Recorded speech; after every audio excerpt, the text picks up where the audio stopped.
2013 সনে এই বাসা করে আমি যখন ছাদ হয় প্রথম, তখনই আমি এই ছাদে এই ড্রাগন ফল লাগাই।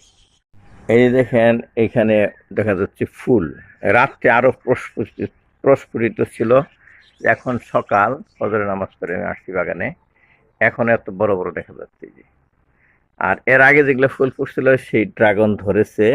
দেখবেন যে কয়েকদিনের মধ্যে ড্রাগন ফলগুলা পাকবে। ওই যে আছে, এই যে আছে, এই যে আছে, ওই যে ভিতরেও আছে, আবার এই দিক দিয়েও আছে একটা। এগুলো এর আগে ফুল ফুটছিল, ওই যে এইখানে ধরছে দুইটা, আর এই যে ফুল ফুটছে এখান থেকে ধরবে ইনশাল্লাহ। এইভাবে ওই যে আরো ফুল ফুটতেছে, ধরতেই থাকবে, এগুলা ধরতেই থাকবে। 6 মাস পর্যন্ত আমি দেখি ধরে।